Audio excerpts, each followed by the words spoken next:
how six sensories can improve their relationships with five sensories when they haven't been getting along recently.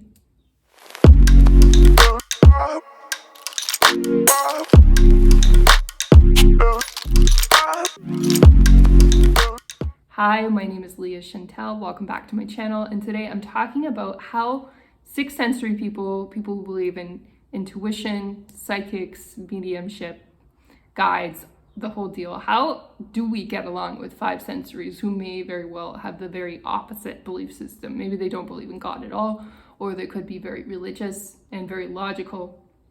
Whatever the situation is, we tend to come into families where opposites attract. So we either get born into a family with an opposite belief system, or we may come into a marriage or a partnership with somebody who has an opposite belief system, or we have children with an opposite belief system. And how do we handle those relationships as intuitive empaths? Because sometimes our intuitive empathic instincts actually get us into a little bit of trouble with people who have the opposite belief system. So how do we manage and how do we do well in our relationships with people who have a very different mindset and a very different perspective from us? And so these are really good questions. We often get hit hard in our relationships with five sensories. We receive a lot of pain from that area of our lives because we're so close with people who are so different than us. And so there is specific advice that helps us deal with people who are opposite than us and have different belief systems, but we have to be aware of the information and we have to be willing to practice it. Sometimes the information isn't enough. If we're too scared to practice it, then we're not going to be successful in our relationships. And a lot of it involves letting go and leaning back rather than leaning forward into the relationship. And I'm going to explain that in today's video. And I'll start first of all by giving a scenario where six sensories are living in the same household as five sensories in whatever capacity, if they're children, parents, partner, whatever. So as a six sensory, our personality is that we tend to get done around the house what we feel needs to get done. You know, we're very proactive, we're very intuitive, we'll feel like the floor is dirty, sweep it. Child needs to go somewhere, drive them. Gotta cook something, cook it. And then if we learn how to do something, we'll have to learn how to be masters at it as well. It's like, it's not enough to be a good cooker. It's like, I have to learn how to dice like a chef. Or I need to learn how to fold the clothes like perfect so they look elegant, like origami or something like that. And there's nothing wrong with these things in life, but the problem is when we lean in too hard to them, what happens is it depletes our energy as an intuitive empath because the five sensories in our life don't really care, don't appreciate what we're doing, right? They're just like, oh, great, my clothes are folded like origami and my vegetables are all chopped neatly and I don't have to do anything, right? And that's sort of how they view it. They don't care. And so our energetic battery gets drained and then we get angry that they're not helping us, that they're not taking care of responsibilities around the home, that they're not working hard enough or whatever it is. But really what we've done, which was our mistake from the beginning as intuitive empathic people, is we leaned into our responsibilities way too hard. And a lot of religions will tell us that this is holy, this is noble, that we should be doing this. Even spiritual practices will tell us to make everything beautiful and elegant in the home. And that is fantastic when we are doing it for ourselves. And maybe we live on our own and we cook things and dice things perfectly for ourselves and we fold things perfectly for ourselves. When the family comes into the mix and we don't see them putting in that same effort and that same energy into activities around the home that we're putting into our activities, what happens is that we can feel resentful. We can feel like they don't care. But truthfully, we've kind of gone through our own boundaries by overgiving. We've obliterated our own boundaries. That's what I'm trying to say. And then we've expected them to sort of pay us back. It's like, if I do this, I expect you to do that back. And that can be a fantasy that we have through our spirituality or through our religion of origin, that if we give, that somebody will give back to us, especially in our immediate family, the people we love the most. But it's not really true. It's never really works if you think about it.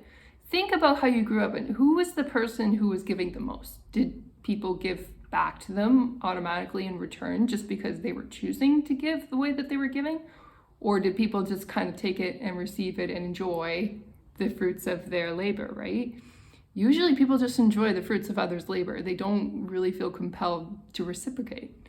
And so that's something to keep in mind, that if we're busting our butts to do all this stuff and we don't feel like we're being appreciated or getting anything back from our family members when we're doing all these things, then what's going to happen is we're going to become energetically drained. We're going to feel negative. We're going to start nagging because our battery is drained. And then people will tell us, well, don't nag. We'll hear that advice. And then we'll think, but I have a right to nag. I worked my butt off. It's like that person at the company who works their butt off and they expect a promotion. They expect to be paid more. But the truth is you don't actually get paid more from working harder. And we don't receive more love in our families either from working harder either. That's sort of an old fantasy that existed thousands of years ago, that yeah, if we work really hard, then we'll earn the respect of other people around us.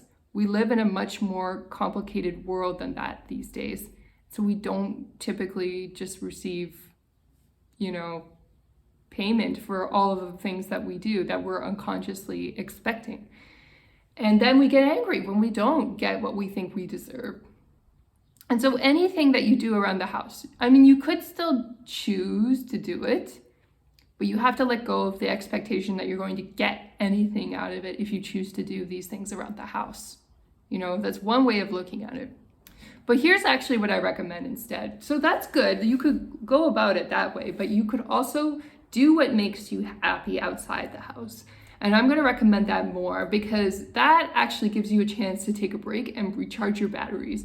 Go do a hobby, if that means even going down to the public pool and swimming, or go to the gym, or take up a hobby like flower arranging or do a cooking class. Whatever that is, go do the thing that you love outside of the home. If you can get out of the home, that's great. If you have to do something inside the home because you have small children or responsibilities that require you to be at home all the time, then do the activities that you love from home as well.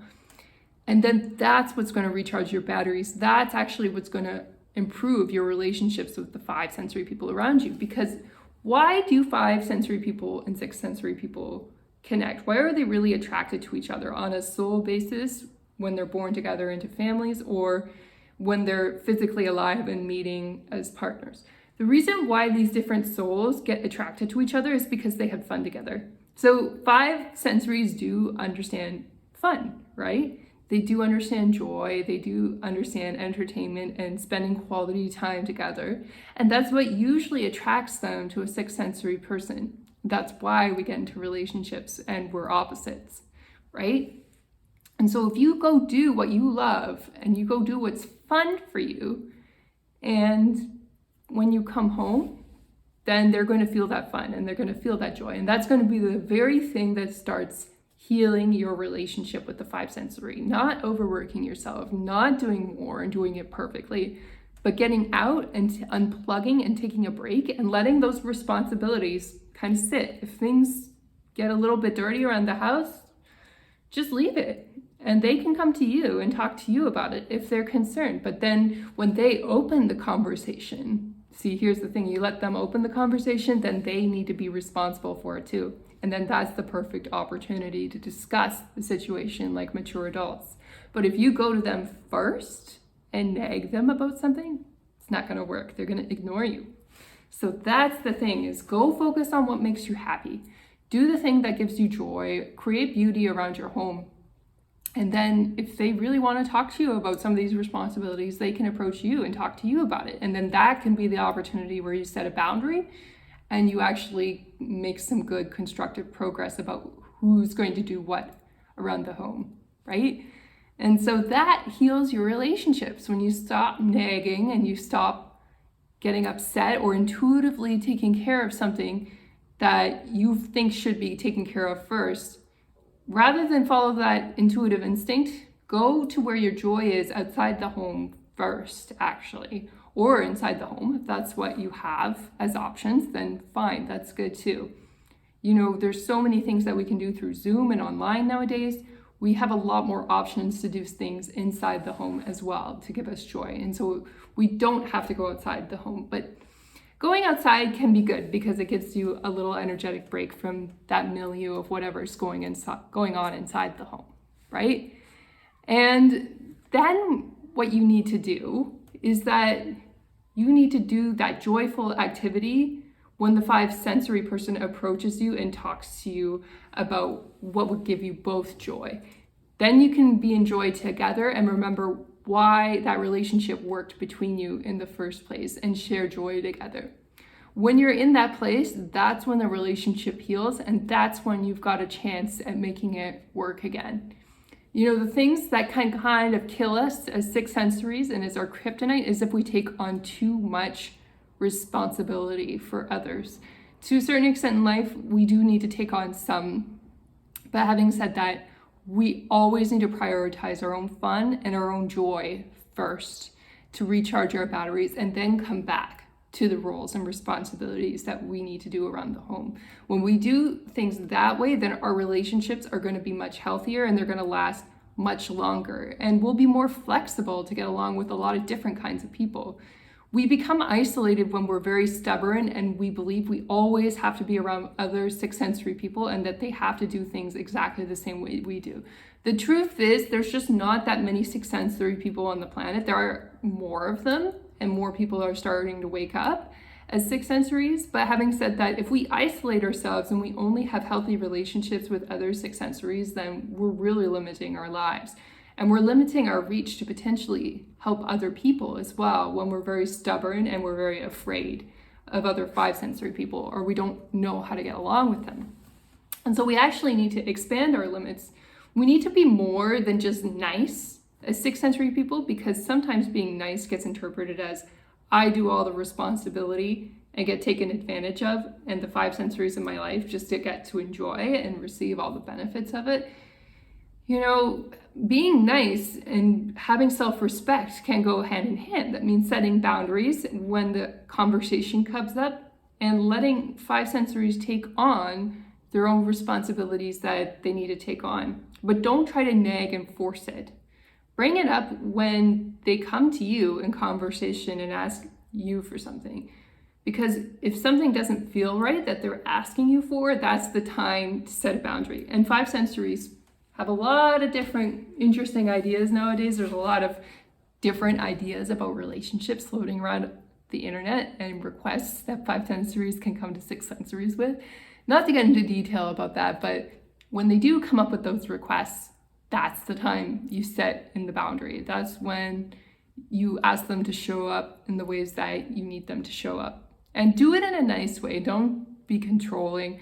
Don't be negative, just say it in a nice, light, joking way, and kind of, you can even almost tease them a little bit. And that will allow them to laugh and take things a little bit more lightly, and then they'll consider the request because they're having fun in the process of receiving it, right? Everything is about fun for six sensories, but also for five sensories. They respond to fun too.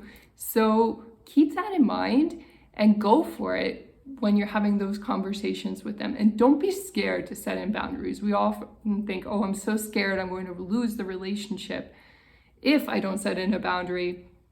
Having said that, the way to not lose the relationship is actually by setting in a boundary. Why is that? Because when people come to you with an inappropriate request, they're kind of throwing the relationship down the drain a little bit already. You're just setting the boundary to kind of stop them from doing that, from trashing the relationship. But if you go along with their request and it's not an appropriate one, then you're kind of throwing the relationship down the drain too, because they will lose respect for you. So I hope you enjoyed my lecture today about how six sensories and five sensories can get along better. I feel like this could be like a whole course that I could write a lot of advice regarding this, and my advice today is limited to certain situations in the home. I hope you enjoyed it though and found it helpful and ways you can actually lean in to setting boundaries and doing the right thing by you and being happy as a sixth sensory, and how to prevent five sensories from taking advantage of you. I hope you're all having an amazing week. Don't forget to hit subscribe if you want to see more advice on how six sensories and five sensory people can get along. And I can't wait to talk to you next week. Bye now.